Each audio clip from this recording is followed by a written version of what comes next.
Hey y'all, they asked Jesse and me to kind of reach out to y'all and tell you a little bit about the Bible recap reading plan because we've been reading through it together this year with a group and it's been really awesome. It's been really cool, yeah. So we just wanted to tell you guys a few things. First thing, we just want to explain what the Bible recap is. It's basically a chronological Bible reading plan, and I've tried many of those in my days and not made it very far. My best friend in Ohio and his wife had gone through it a couple times, and he was telling me it was good, and I trust him, so I thought, all right, I'm gonna give it a shot, and I just loved it. And a few of us ended up doing it together here at church. Ended up in a group chat somehow, and it's just been a really cool thing for us to go through this year. So it's a chronological reading plan. You can get it from the Bible app. Along with it is a podcast. So it's like you read through a few chapters of the Bible every day, and then you listen to like a 6 to 8 minute podcast. When someone first told me about it, I was hesitant to start it because I felt really confused when I was looking at it. But it's actually really simple once you get in here. The thing you need to know is you need to go into the Bible app, or you can just go on the Bible Recap website. But the easiest thing for us was to just open up the Bible app, go to their plans, and then you can just find the Bible Recap plan. And in it, you can track every day. It'll tell you what to read. You can either read it in like within the Bible app, or you can read it on your own Bible, but then you can check it off every day that you've read. And then all you have to do is go to wherever you listen to your podcasts and subscribe to the Bible Recap podcast. Go in, listen to the corresponding podcast that goes with what you read. So for me, I made it simpler by putting those two apps together. So when I'm doing it, I open one app and read, close it, open the next app, listen to my podcast. That's exactly what I do. I have a folder with it too. Yeah. Is that what you did? Yeah. Nice. Yeah. You can do folders on like Samsung phone? Stop. Okay, I didn't know. So yeah, it does seem kind of confusing if you read about it on the website, but it really is as easy as reading some chapters and then listening to a podcast. And the podcast is great. It's just commentary, basically explaining what you just read. I know for me, a lot of times when I got into some of the Old Testament books, I'm like, I don't know what I just read. And having somebody kind of like answer some of those questions. Like I would literally have questions as I read, and I'd be like, oh. And then I'd listen to the podcast, I'd be like, oh, yeah, she answered my question. Yeah. It's amazing. And I think the thing that's like super awesome is that pretty much everything, even all the way back to Genesis, like it's gospel focus is where's Jesus in the Bible. So it's not really her personal commentary on like what she thinks it says. It's really just like pointing to Jesus, kind of pointing to the gospel when you're listening. And yeah, I was the same. Super scared. I've started one before and just get lost because I felt like I had no idea what I was reading and if I was interpreting it correctly. So, yeah. It's been awesome. Are you going to finish by the end of the year? No, I'm not going to finish by the end of the year. Are you? Next question. No, I'm not going to finish either, but I'll probably finish early in 2023. Yeah. So the thing about this plan too that intimidated me was that there's no days off. So like Saturdays and Sundays you got to read, and there's no catch-up days. A lot of plans have those, and this doesn't.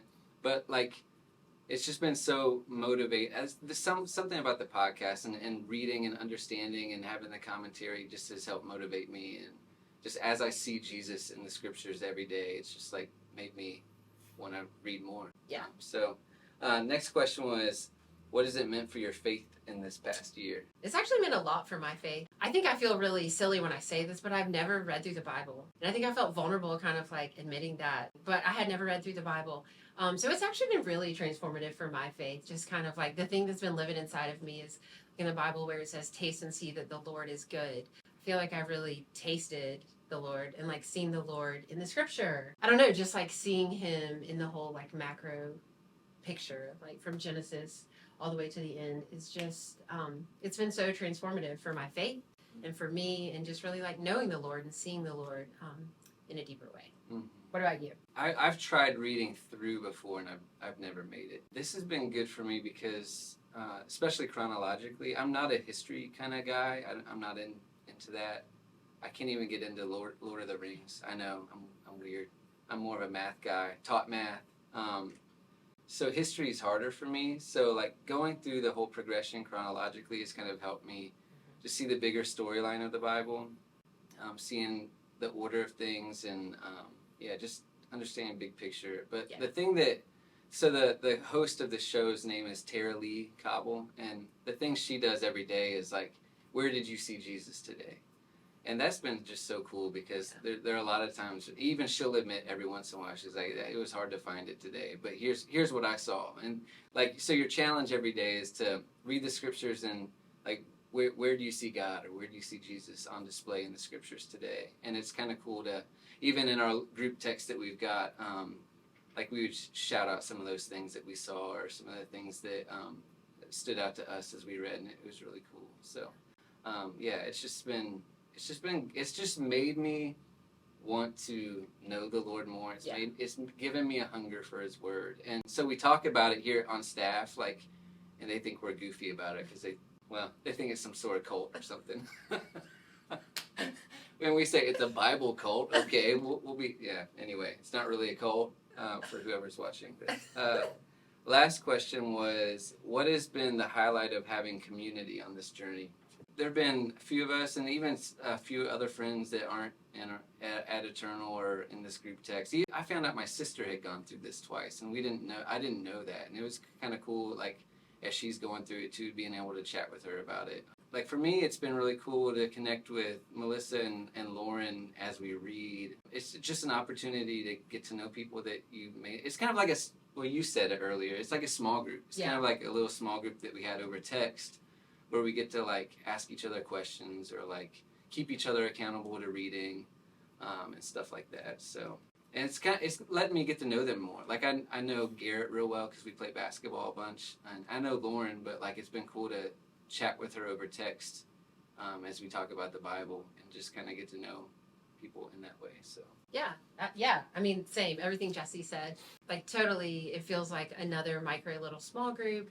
I think it's also just really fun.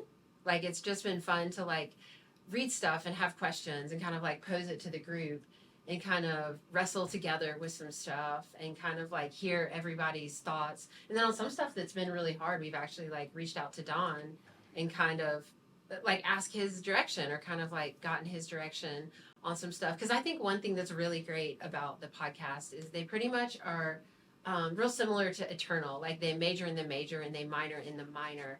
So there hasn't been a whole lot of stuff that I feel like has felt that we've had to wrestle a lot with. But there has been a couple things that has been good, and it's been awesome to have community kind of like think through it and I don't know, like seek the Lord deeper on some stuff. So I think that's been really awesome. And definitely having people to keep you accountable when you feel like you want to quit and you can't read one more lineage in the Old Testament. We kept at it. So, no, I was just going to say, so you should do it. If you're thinking about it, or maybe if you're not even thinking about it, like, I think it would do something major for your walk with the Lord, whether or not you've read through the Bible before or not. So I would just encourage anyone who's considering it to do it. Don't be afraid. Find one or two other people and do it together. Yeah, for sure. Right? Yeah, like for me,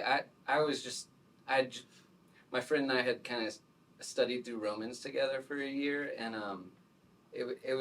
I needed something. Like, you know, sometimes you'll get to a place where like if you don't have something, you just like let your mornings go by and you don't get into the Word or whatever. I needed something that would keep me consistent, and I knew that if I had a long-term thing, it would help do that for me, just the structure. So if you're like that, I'd encourage you to dig in and give it a shot. And like she said, find a few other people. I think if there's like a registration page for the church. If you register on that, that's just to kind of let us know that you're doing it, and they're going to try to connect you through a Facebook group or something like that. I'm not really sure. But yeah, just find somebody within Eternal or somewhere else, your family, whatever. And I'd just encourage you to go through it. And I'd be surprised if you didn't have a similar experience that we had. We loved it, and I feel like we love Jesus more because of it. Agreed. But hope this is encouraging to you. Yeah, absolutely. Take a read through. You'll find out that He's where the joy is. He's where the joy is. See ya.